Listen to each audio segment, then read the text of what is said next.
बच्चों, हम ऑप्टिक्स के पिछले अध्याय में प्रकाश के परावर्तन, गोलीय दर्पणों से प्रकाश के परावर्तन तथा प्रकाश के समतल पृष्ठों पर अपवर्तन के विषय में अध्ययन कर चुके हैं। बच्चों, इस अध्याय में हम गोलीय पृष्ठों से प्रकाश के अपवर्तन के बारे में अध्ययन करेंगे। गोलीय अवतल पृष्ठ पर अपवर्तन का सूत्र। माना एम पी एम डैश एक अवतल गोलीय पृष्ठ है जो n1 निरपेक्ष अपवर्तनांक के विरल पारदर्शी माध्यम को n2 निरपेक्ष अपवर्तनांक के सघन पारदर्शी माध्यम से अलग करता है। P गोलीय पृष्ठ का ध्रुव है और R इसकी वक्रता त्रिज्या है। C वक्रता का केंद्र है। P C O गोलीय पृष्ठ की मुख्य अक्ष है। ध्रुव से U दूरी मुख्य अक्ष पर एक बिंदु O पर रखी है। मान लिया कि ध्रुव से U दूरी पर मुख्य अक्ष पर एक बिंदु वस्तु जो है वो O पर रखी है। O से चलकर किरण ON गोलीय पृष्ठ के बिंदु N से टकराती है।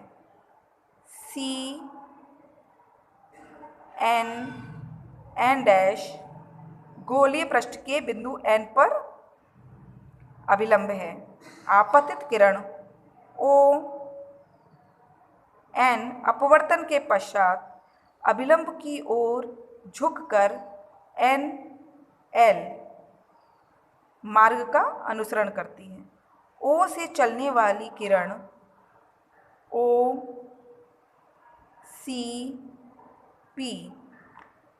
OCP अभिलंबता आपतित होने के कारण अपने मार्ग से बिना विचलित हुए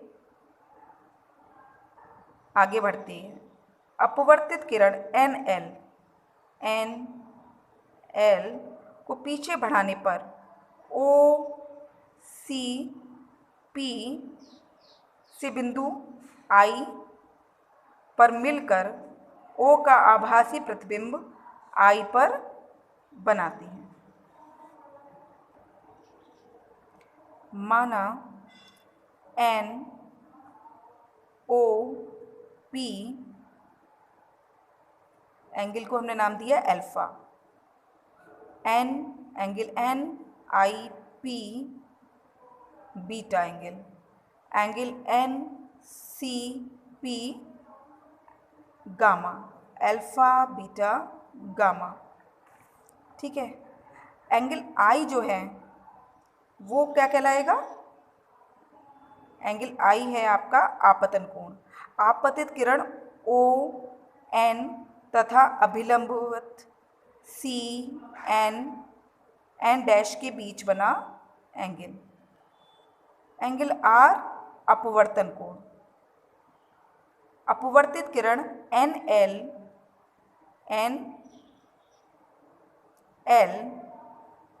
तथा अभिलंब CN डैश के बीच बना कोण क्या कहलाएगा?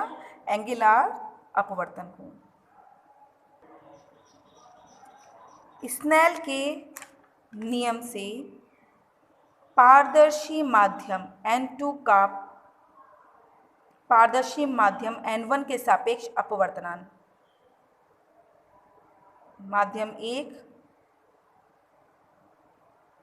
2 का माध्यम 1 के सापेक्ष अपवर्तनांक 1 and 2 equals to sine I upon sine R। Sine I क्या है? N2 अपॉन N1 भी इसको हम sine I upon sine R को हम क्या कह सकते हैं? इक्विवेलेंट किसके है? N2 upon N1। Equation number 1 इसको डाल देते हैं। यदि गोलीय पृष्ठ का जो द्वारक है वो बहुत छोटा हो तो बिंदु N ध्रुव P के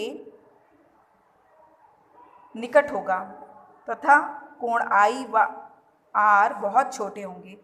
एन और पी में डिफरेंस क्या हो जाएगा, नेग्लिजिबल हो जाएगा, बहुत कम होगा। यदि द्वारक छोटा हो तो बहुत इनको निकट ही माना जाएगा। अतः तब हम क्या कह सकते हैं, आई टेंस टू 0, तो क्या हो जाएगा, sine i tends to i, sine i की जगह उसको आई ही लिख देंगे। और आर टेंस टू 0, तो sine I is equals to हम इसको क्या मान सकते हैं, आर, जब क्या हो, गोलीय पृष्ठ का द्वारक छोटा हो।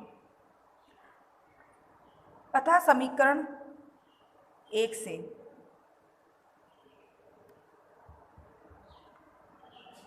I1 upon R I upon R is equals to N2 upon N1, cross multiplication किया तो क्या हो गया, N1 I is equals to N2 R. Equation number हमने इसको 2 डाल दिया। अब हम देखते हैं ट्राइंगल ONC में के लिए हम देख रहे हैं कि एंगल गामा जो है वो क्या कर रहा है, एक बहिष्कोण की तरह है। ONC के लिए गामा जो है वो क्या है, एक बहिष्कोण है। ठीक है, angle gamma is equals to angle alpha plus angle आई।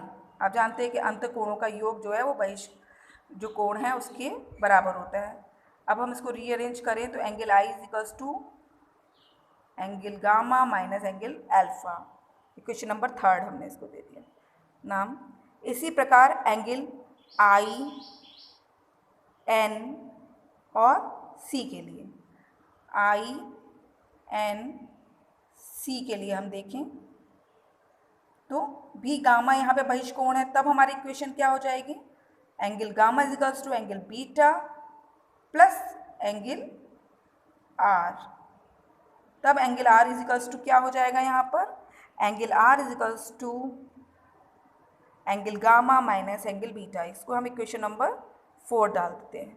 ठीक है, 1 2 3 4 हमको इक्वेशन मिल गई। समीकरण 3 व समीकरण 4 से एंगल आई का तथा एंगल आर का मान समीकरण 2 में रखने पर क्या मिल जाएगा हमें, N1 ब्रैकेट में gamma minus alpha is equals to N2 gamma minus beta.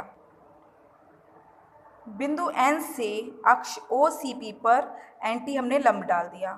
गोलीय पृष्ठ का द्वारक छोटा होने पर बिंदु N ध्रुव P के निकट होगा।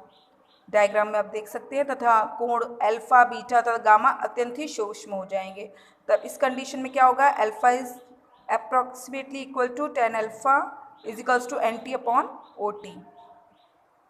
NT अपॉन OT की जगह हम OP भी बोल सकते हैं जब बहुत ही नज़दीक है तो। Beta equals to 10 beta is equals to NT upon IT, तो IT की जगह भी हम यहाँ IP पुट कर सकते हैं। और गामा में भी सेम ऐसा ही 10 gamma is equals to NT upon CT, NT upon CP हो सकता है। T की जगह क्या हो जाएगा, P ले लेंगे। ठीक है, अल्फा बीटा तथा गामा के मान समीकरण 5 में रखने पर, 5th इक्वेशन में हम यदि रखते हैं तो N1 ब्रैकेट में NT upon CP minus NT upon OP is equals to N2 bracket में NT upon CP minus NT upon IP। यहाँ से NT NT कॉमन ले लें तो NT कैंसिल हो जाएगा थ्रू आउट। N1 ब्रैकेट में 1 upon CP minus 1 upon OP is equals to NT N2 bracket में 1 upon CP minus 1 upon IP। Equation number 6 इसको दे दिया है नाम। अब हम यहाँ पर इसकी वैल्यूज़ रखेंगे जो कि हमने डायग्राम में मानी थी। CP is equals to R, और यह माइनस का जो साइन है वक्रता त्रिज्या के लिए क्या है कि ये निर्देशांक ज्यामिति में नेगेटिव साइड पर है। ठीक है, OP is equals to minus का U ही आएगा, ध्रुव से वस्तु की दूरी, और IP is equals to minus V, ध्रुव से प्रतिबिंब की दूरी। सभी इन सम्मानों को समीकरण 6 में रखने पर N1 upon 1 upon minus R minus 1 upon minus U is equals to N2 1 upon minus R minus 1 upon minus V. अब आप देख रहे हैं इसको हमने अंदर मल्टीप्लिकेशन किया N1 और N2 का, तब माइनस N1 अपॉन आर या माइनस माइनस प्लस हो गया, N1 upon U is equals to minus N2 upon R plus N2 upon V, minus minus क्योंकि यहाँ भी प्लस हो गया। पक्षांतर किया, रीअरेंज किया, यहाँ नेगेटिव का था, यहाँ इस साइड आने पे पॉजिटिव हो गया, N2 upon R minus N1 upon R is equals to N2 upon V minus N1 upon U. अब आप यहाँ देख सकते हैं हमने इसका एलसीएम ले लिया R N2 माइनस N1, ठीक है।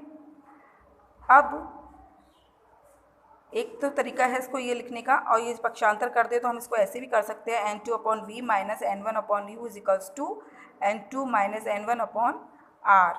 यहाँ से N2 कॉमन लें तो क्या आ जाएगा, N2 upon N1 upon V minus N1 common ले चुके हैं तो 1 upon U is equals to N2 upon N1 minus 1 upon R।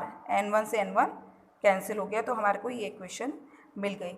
यदि n सघन माध्यम का विरल माध्यम के सापेक्ष अपवर्तनांक है तब हम N2 अपॉन N1 को क्या लिख सकते हैं, n भी कह सकते हैं। अतः समीकरण 7 से N1 upon V minus 1 upon U is equals to क्या हो जाएगा, यहाँ पे N2 अपॉन N1 की जगह n रख दिया तो n minus 1 upon R। Okay, यही गोलीय अवतल पृष्ठ का अपवर्तन का सूत्र हमने यहाँ डेरिवेशन कर लिया है। अब हम नेक्स्ट लेंगे गोलीय उत्तल पृष्ठ पर अपवर्तन का सूत्र। ओके बच्चों, इसे आप अपनी कॉपी में नोट कर लीजिए।